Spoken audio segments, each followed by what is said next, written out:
Joining me now, I have two of the stars of UFC 250 last weekend in Las Vegas. I've got Devin Clark coming off of a unanimous decision win over Alonzo Menafield, and the man that many of you probably heard yelling in the corner of Devin. We got Mr. David Clark here too, the unsung hero of that fight. Appreciate you taking the time out to talk to me today, guys. Well, thank you. You're welcome. Yeah, not a problem at all. Awesome. Well, let's start with you, Devin. Talk to me about how you're feeling a couple days out. Obviously, the broken orbital was a big storyline in that fight, and we didn't get the chance to talk to you after the fight. Part of the reason I wanted to catch up. But physically, how are you feeling? Mentally, how are you feeling? Just kind of talk me through how you're feeling. You know, everything's kind of hurting a little bit, but I'm feeling good. We had a long drive back from Vegas. I stayed an extra day because of the orbital.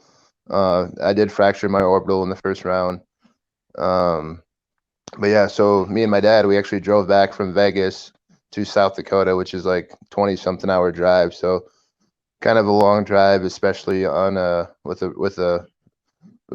anything broken. But you know, I'm home now. I'm with my daughter and my wife, so I'm happy. Can't complain.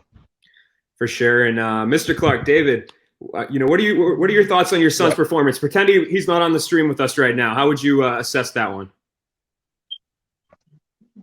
I thought he came to fight. I thought he actually came to fight, and he showed up, and he showed people what he can do. Yeah, and he fought through some adversity. For sure. And I don't know if you're aware, but for sure. And I don't know if you're aware, but you know, during that fight online, Twitter's a big part of the MMA game, and a lot of people were bringing up you that you know, you kind of became somebody that was a star within that fight. You know, were you aware that you kind of gained some traction online? You had a lot of people talking about you. Not at all. Not at all. I was just doing what I normally do. Just from day one. That's what I do. And talking to Rick Guerrero. Sorry to cut you off there. Talking to Rick Guerrero, you know, he mentioned to me that you're a big part of Devin's, you know, career. You're a big part of his corner, but that you don't have a martial arts background. So can you kind of explain to me what your role is in the corner? My role is just to you heard what I do. That's what I do. That's what I do. I help him out much as I can. And Devin, what's that like? I mean, yeah, for sure. And Devin, what's that like, man? I mean, there was no, you know, I know that arena was empty. People were talking about, oh, you know, fighters will be able to hear the corners better, but I'm guessing that's never really been an issue for you. Not really. And like my dad said, that's been from day one. You should have heard him back when I played football and baseball and anything else. You know, he's actually calmed down a little bit. But you know, it's he brings that presence to the fight, that fighting presence that I think everybody needs. And this is with all the love, a crazy ass dude that's ready to go on a dime, and that's what my dad. He always brings that, and that's why he's always with me. I know he's got my back, and he's ready to go at all times, and he helps get me in that mindset. I'm not a natural fighter. I'm not natural with violence, and he helps bring that across a little bit. And nobody really knows his backstory, but he grew up in East St. Louis, Illinois. It's pretty rough there, and always has been. And he had to fight in the streets. You know, he had to fight for survival, and that he brings that across in the fights, and that's what it is to him. That's what it becomes to me. This is more than just a competition. Sometimes I get caught up in my mind that it's just a competition. This is a sport, but it's a fight. You can die in there. It's blood, sweat, and tears. And you know, he helps me bring that to the table. I saw a writer for Sure Dog. I think he put it really well. He said that if he was a fighter, he would like to have Mr. Clark in his corner because he's like a legal performance enhancing drug. You know, he gets the adrenaline going. And Mr. Clark, were you somebody that pushed your son? Were you kind of hoping your son went down the fighting route? Did you introduce him to martial arts even though you didn't have a background, or was this something that Devin found on his own? Well, we started boxing and wrestling at 7 years old. So that kind Yeah. of kicked it off right there, the boxing part of it. He was a state champ at 9 years old boxing. So um, I put him in against a 15-year-old at 9 years old for a Yeah. state championship. And he made it through it. He made it through it. And this is where he's at now. So. And somebody that, one of the few people that, it's probably been nobody that's been with Devin longer. How rewarding as a parent has it been to see what he's done in his career from those days that you just talked about as a kid to now being, one of the best light heavyweights in MMA? Oh, phenomenal. Oh, just phenomenal. I couldn't have guessed it to be good as he is. He just kept up the hard work, never gave up, just put in the work. He just put in body of work. He just kept putting it in. No doubt, man. And this is where he ended up. Yeah, yeah. And question I've kind of wondered, we can hear you very well during the fight, and it seems like you've got quite the voice. I think if I yelled like 1/8 that loud for about 5 seconds, my voice would just be gone. So does your voice hurt after the night? Do you lose it at all, or are you just born with like an iron voice? I lose it a little bit, but I really don't even notice it. I really don't notice it. It just carries kind of, and that's what we get, Yeah. It's not football, so. There you go. Yeah, maybe you I try to keep it down. I try to keep it to a low roar, but when he gets in a little trouble, that kind of all bets are off on being quiet. I don't care who's around, who's here. That something good's coming out of my mouth. Something bad, something that he'll understand, because I know people don't understand what I'm saying, and but he does. Even though he might be getting his ass kicked in the ring, he understands what I'm saying. It's kind of weird, but yeah, he'll move when he need to move.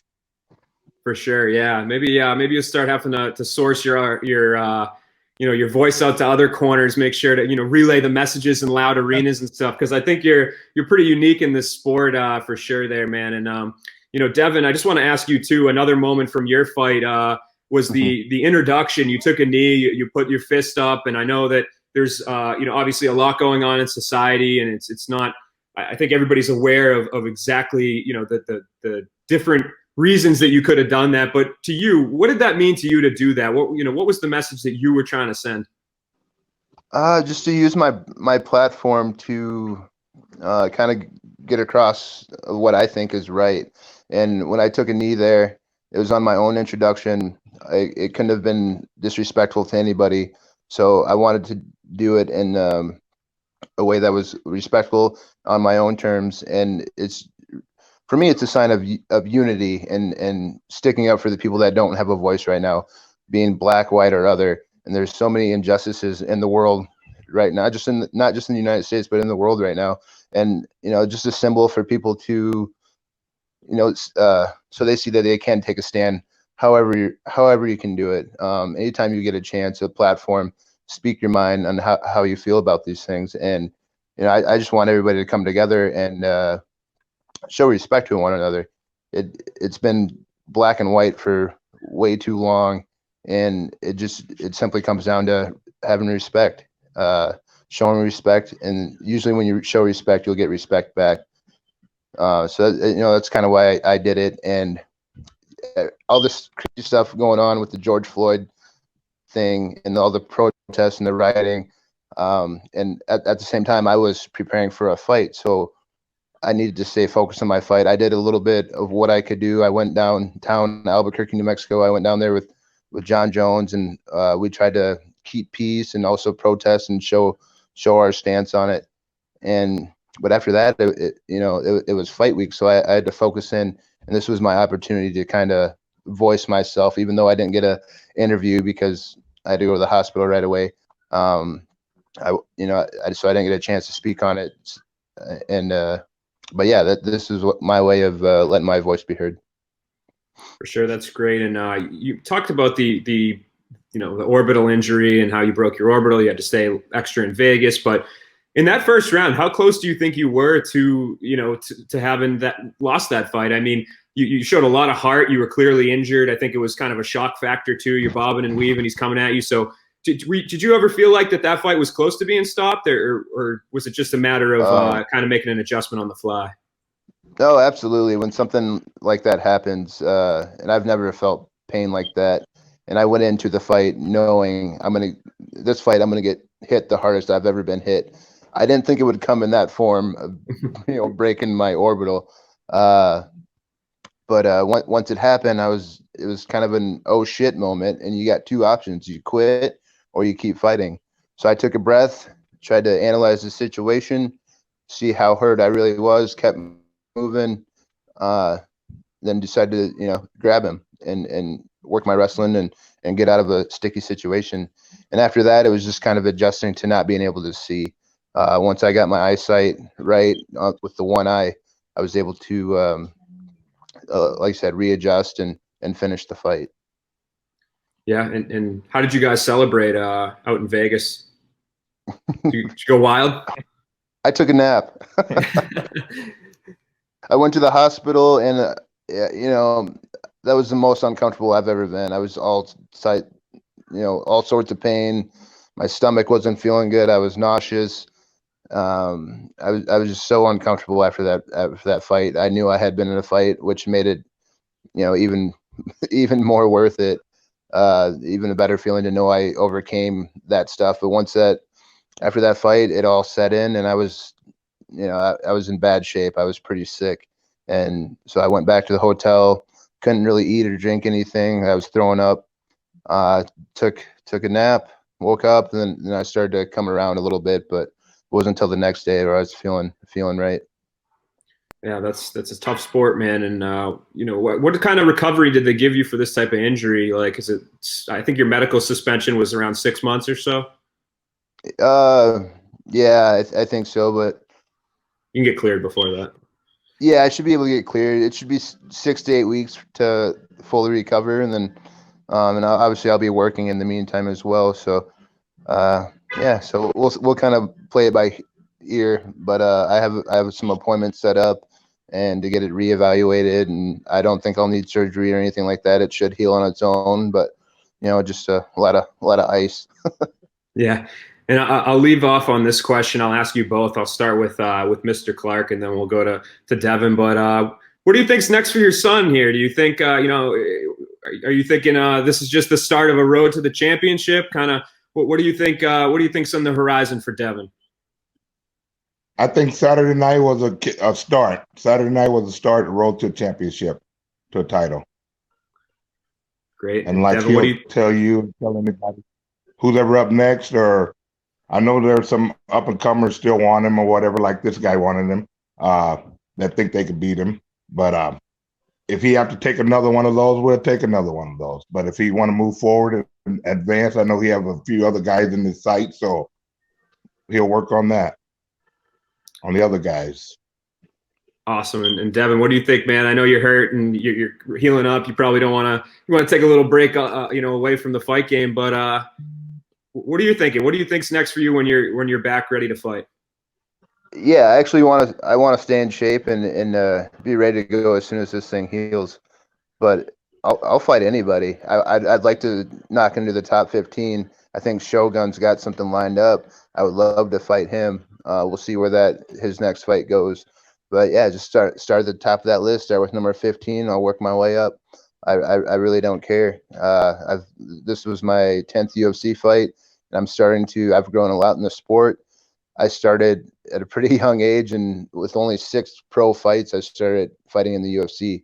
So I've been learning at the highest level for years now. I think I'm going on 4 years with the UFC now, and I've learned a lot. I've had some ups and downs, and it's starting to click for me. It's starting to click, and I'm hungry. I'm as hungry as I've ever been. I'm not even in my prime yet. I'm 30 years old, and I'm ready to take over.